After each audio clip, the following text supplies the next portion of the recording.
ಎಲ್ರಿಗೂ ನಮಸ್ಕಾರ. ಪ್ರೇಮಾನು TV Kannada YouTube ಚಾನಲ್ಗೆ ನಿಮ್ಮೆಲ್ರಿಗೂ ಕೂಡ ಸ್ವಾಗತ. ಸ್ನೇಹಿತರೆ, ಎಲ್ಲ ಸ್ಪರ್ಧಾರ್ಥಿಗಳು ಕೂಡ, ಎಲ್ಲ ಉದ್ಯೋಗಾಕಾಂಕ್ಷಿಗಳು ಕೂಡ ತುದಿಗಾಲಲ್ಲಿ ಕಾಯ್ತಾ ಇದ್ದಾರೆ. ಅದರಲ್ಲೂ ಕೂಡ ಶಿಕ್ಷಕರ ನೇಮಕಾತಿ ಅಂತ ಬಂದಾಗ ಟೀಚರ್ಸ್ ರಿಕ್ರೂಟ್ಮೆಂಟ್ನಲ್ಲಿ ಬಹಳಷ್ಟು ಲಕ್ಷಾಂತರ ಸ್ಪರ್ಧಾರ್ಥಿಗಳು ಕಾಯ್ಕೊಂಡು ಕುತ್ಕೊಂಡಿದ್ದಾರೆ ಯಾವಾಗ ನೋಟಿಫಿಕೇಷನ್ ಆಗುತ್ತೆ ಅಂತ. ಮತ್ತೆ ಕೆಲವರು ಟಿ ಎಕ್ಸಾಮ್ ಆಗುತ್ತಾ ಅಂತ ಒಂದಷ್ಟು ವಿಡಿಯೋಸ್ಗಳಲ್ಲಿ ಕಮೆಂಟ್ನ ನೋಡ್ತಾ ಇರ್ತೀನಿ ನಾನು. ಇನ್ನೊಂದು ಸಲ ಟಿ ಮಾಡ್ತಾರಾ ಅಥವಾ CET ಮಾಡ್ತಾರಾ ಅಂತ.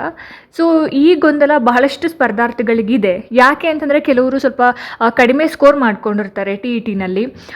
ಸೊ ಇವಾಗ ನಮಗೆ ರ್ಯಾಂಕಲ್ಲಿ ಬರಬೇಕು ಅಂತಂದರೆ ನಮಗೆ TET ಆ್ಯಂಡ್ CET ಇಂಪಾರ್ಟೆಂಟು ಅಲ್ವಾ. ಸೊ ಬ್ಯಾಕಪ್ ಸ್ಕೋರ್ನ ರಿಮೂವ್ ಮಾಡಿರೋದ್ರಿಂದ, ಸ್ವಲ್ಪ ಕಡಿಮೆ ಮಾಡಿರೋದ್ರಿಂದ TET ಆ್ಯಂಡ್ CETನೇ ಇಂಪಾರ್ಟೆಂಟ್ ಆಗಿ ನಮಗೆ ಬೇಕಾಗಿರೋದು. ಅದರಲ್ಲೇ ನಾವು ಒಳ್ಳೆ ಸ್ಕೋರ್ನ ಮಾಡ್ಕೋಬೇಕಾಗುತ್ತೆ. ಕೆಲವರು ಎಲಿಜಿಬಿಲಿಟಿ ಮಾರ್ಕ್ಸ್ ಅಷ್ಟೇ ತೊಗೊಂಡಿರ್ತೀರ, ಇನ್ನು ಕೆಲವ್ರದ್ದು 2-3 ಅಟೆಂಪ್ಟ್ ಆದರೂ ಕೂಡ TETನ ಶಿಕ್ಷಕರ ಅರ್ಹತಾ ಪರೀಕ್ಷೆಯನ್ನು ಪಾಸ್ ಮಾಡ್ಕೊಳ್ಳೋದಕ್ಕೆ ಆಗಿಲ್ಲ. It's okay. ಸೊ ಇವಾಗ ನಿಮ್ಮ ಒಂದು ಕನ್ಫ್ಯೂಷನ್ ಏನಪ್ಪ ಅಂದರೆ TET ಫಸ್ಟ್ ಮಾಡ್ತಾರಾ ಅಥವಾ CET ಮೊದಲು ಮಾಡ್ತಾರಾ ಅಥವಾ ಶಿಕ್ಷಕರ ನೇಮಕಾತಿ ಮೊದಲು ಮಾಡ್ತಾರಾ ಅಂತ. ಸೊ ನನಗೆ ಒಂದು ಪೋಸ್ಟ್ ನಾನು ನೋಡಿದೆ ಇವತ್ತು. ಏನಪ್ಪ ಅಂತಂದರೆ ಅಫಿಷಿಯಲ್ ಕಾಂಗ್ರೆಸ್ ಪೇಜ್ನಲ್ಲಿ ಸೊ ಈ ರೀತಿಯಾಗಿರ್ತಕ್ಕಂತಹ ಒಂದು ಪೋಸ್ಟನ್ನು ಹಾಕಿರ್ತಾರೆ. ಓಕೆ.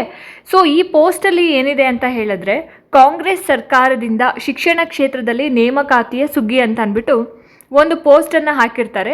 ಸೊ ಆ ಪೋಸ್ಟನ್ನು ಕೆಳಗಡೆ ಏನು ಕೊಟ್ಟಿದ್ದಾರೆ ಅಂತ ಹೇಳಿದ್ರೆ, ನೇಮಕಾತಿ ಪ್ರಕ್ರಿಯೆ 4-5 ತಿಂಗಳಲ್ಲಿ ಪೂರ್ಣ ಆಗುತ್ತೆ ಅಂತ. ಸೊ ಇದ್ರ ಬಗ್ಗೆ ನಾನು ಆಲ್ರೆಡಿ ಒಂದು ವಿಡಿಯೋನ ಮಾಡಿ ಅಪ್ಲೋಡ್ ಮಾಡಿದ್ದೆ, ಹೌದಾ.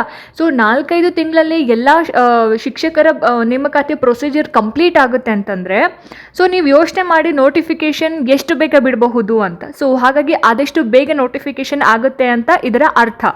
ಸೊ ಇದಾದ ನಂತರ ಇಲ್ಲಿ ನೋಡಿರಿ, TET ಪರೀಕ್ಷೆ ಪೂರ್ಣ ಅಂದರೆ ಶೀಘ್ರದಲ್ಲೇ CET ಪರೀಕ್ಷೆ ನಡೆಸಲು ಸೂಚನೆ ಅಂತ ಇದೆ.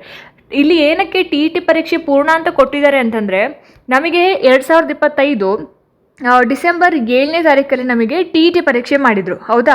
ಸೊ ವರ್ಷಕ್ಕೆ 2 ಸಲ ಎಕ್ಸಾಮ್ನ ಮಾಡಬೇಕಾಗಿತ್ತು. ಬಟ್ ಕಾರಣಾಂತರಗಳಿಂದ ಅಥವಾ ಅವರ ಒಂದು ಬೇಜವಾಬ್ದಾರಿತನದಿಂದ ಏನಾಯಿತು, TET ವರ್ಷಕ್ಕೆ 1 ಸಲ ಮಾಡಬೇಕಾಗಿತ್ತು, 1.5 ವರ್ಷಕ್ಕೆ 1 ಸಲ ಅಂತ ಮಾಡಿದರು.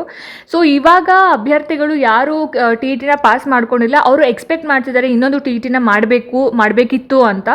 ಆಮೇಲೆ ಕಡಿಮೆ ಸ್ಕೋರ್ ಮಾಡಿರೋರು ಕೂಡ. ಆದರೆ ಇಲ್ಲಿ ಏನು ಕೊಟ್ಟಿದ್ದಾರೆ, TET ಪರೀಕ್ಷೆ ಪೂರ್ಣ ಅಂತ.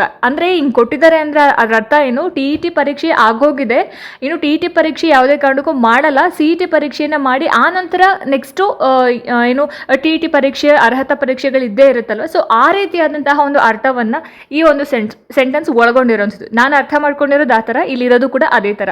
ಸೊ ಹಾಗಾಗಿ ಯಾರು TET ಪರೀಕ್ಷೆ ಮಾಡ್ತಾರೆ ಅಥವಾ ಮಾಡಬಹುದು ಅಂತ ಎಕ್ಸ್ಪೆಕ್ಟ್ ಮಾಡ್ತಾ ಇದ್ರು, ಸೊ ಈ ಒಂದು ಪೋಸ್ಟ್ ಮುಖಾಂತರ ನಾವೆಲ್ಲ ಅರ್ಥಕೋಬೇಕಾಗಿರೋದೇನಪ್ಪ ಅಂದರೆ, ಯಾವುದೇ ಕಾರಣಕ್ಕೂ ಮತ್ತೊಂದು TET ಪರೀಕ್ಷೆ ಮಾಡಲ್ಲ. ಬಿಕಾಸ್ ಬಹಳಷ್ಟು ಸ್ಪರ್ಧಾರ್ಥಿಗಳು, ಲಕ್ಷಾಂತರ ಸ್ಪರ್ಧಾರ್ಥಿಗಳು TETನ ಮಾಡಿಕೊಂಡು ಗೆಸ್ಟ್ ಟೀಚರ್ಸ್ ಆಗಿ ಕೆಲಸ ಮಾಡ್ತಿದ್ದಾರೆ.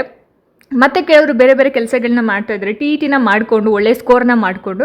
ಸೊ ಹಾಗಾಗಿ ಬಹಳಷ್ಟು ಸ್ಪರ್ಧಾರ್ಥಿಗಳು ಇರೋದ್ರಿಂದ ಮತ್ತೆ TET ಮಾಡುವಂತಹ ಪ್ರಮೇಯ ಬರಲ್ಲ ಇಲ್ಲಿ. ಏನಿವಾಗ ರಿಕ್ರೂಟ್ಮೆಂಟ್ ಮಾಡಬೇಕು, CETನ ಮಾಡಬೇಕು, ಶಿಕ್ಷಕರ ನೇಮಕಾತಿಯನ್ನು ಮಾಡಬೇಕು, ಆ ಒಂದು ಪ್ರೊಸೀಜರ್ನ ಅವರು ಸ್ಟಾರ್ಟ್ ಮಾಡ್ತಾರೆ. ಸೊ ಹಾಗಾಗಿ ನಾವಿಲ್ಲಿ 2 ಪಾಯಿಂಟನ್ನು ಅರ್ಥ ಮಾಡ್ಕೋಬೇಕು.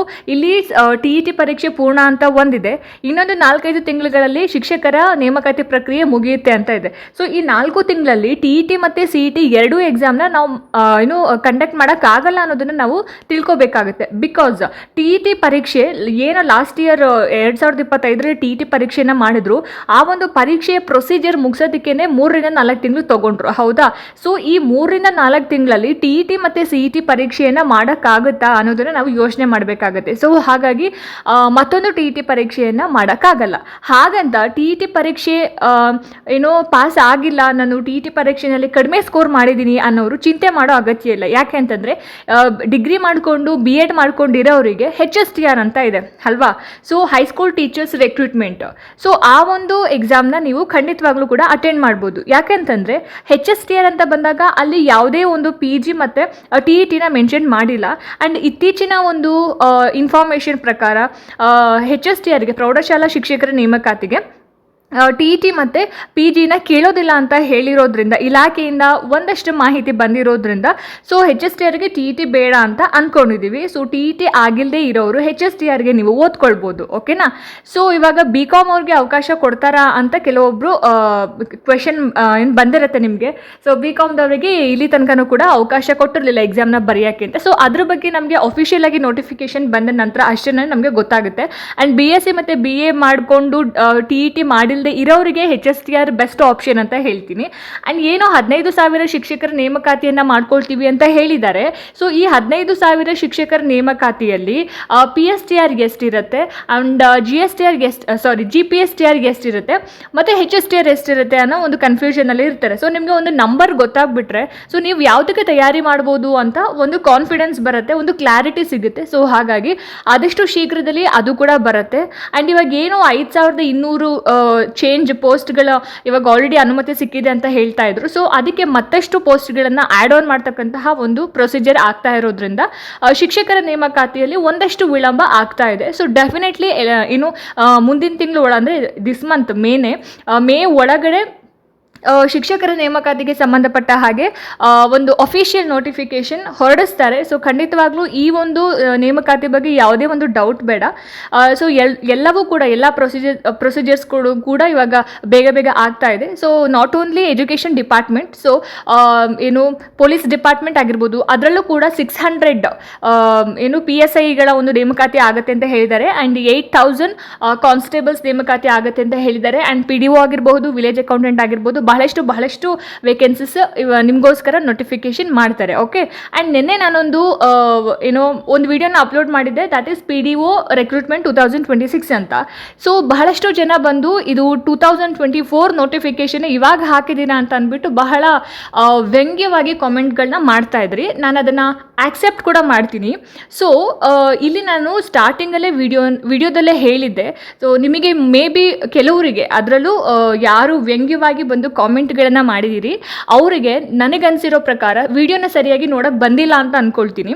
ಸೊ ಒಂದು ನೋಟಿಫಿಕೇಷನ್ ಅಂತ ಬಂದಾಗ, ಒಂದು ಪಿ ಡಿ ಒ ಹುದ್ದೆ ಅಥವಾ ವಿಲೇಜ್ ಅಕೌಂಟೆಂಟ್ ಹುದ್ದೆ ಅಂತ ಬಂದಾಗ ಆ ಒಂದು ಹುದ್ದೆಗೆ ಏನು ಎಜುಕೇಷನ್ ಕ್ವಾಲಿಫಿಕೇಷನ್ನ ಮೆನ್ಷನ್ ಮಾಡಿದ್ದಾರೆ ಅದು ವರ್ಷದಿಂದ ವರ್ಷಕ್ಕೆ ಯಾವುದೇ ಕಾರಣಕ್ಕೂ ಚೇಂಜ್ ಆಗೋದಿಲ್ಲ ಅಲ್ವಾ.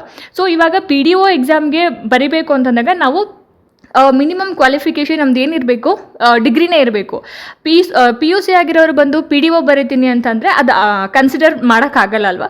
ಸೊ ಅದೇ ರೀತಿ ಒಂದು ನೋಟಿಫಿಕೇಷನಲ್ಲಿ ಆ ಒಂದು ನೋಟಿಫಿಕೇಷನ್ ಹೊರಡಿಸ್ತಕ್ಕಂತಹ ಒಂದು ದಿನಾಂಕ ಆಗಿರ್ಬೋದು ಮತ್ತು ಹುದ್ದೆಗಳ ನಂಬರ್, ಪೋಸ್ಟ್ಗಳ ಸಂಖ್ಯೆ ಆಗಿರ್ಬೋದು, ಹಾಗೆ ಅಪ್ಲಿಕೇಶನ್ ಹಾಕ್ತಕ್ಕಂತಹ ದಿನಾಂಕ ಮತ್ತು ಕೊನೆ ದಿನಾಂಕ ಚೇಂಜ್ ಆಗುತ್ತೆ ಹೊರತು ಇನ್ನು ಬೇರೆ ಯಾವುದೇ ಒಂದು ಎಜುಕೇಷನ್ ಕ್ವಾಲಿಫಿಕೇಷನ್ ಆಗಿರಬಹುದು, ಆಮೇಲೆ ಸಿಲೆಬಸ್ ಆಗಿರ್ಬೋದು, ಆಯ್ಕೆ ವಿಧಾನ ಆಗಿರ್ಬೋದು, ವಯೋಮಿತಿ ಆಗಿರ್ಬೋದು, ಡಾಕ್ಯುಮೆಂಟ್ಸ್ ಆಗಿರ್ಬೋದು, ಇದು ಯಾವುದು ಚೇಂಜ್ ಆಗಲ್ಲ.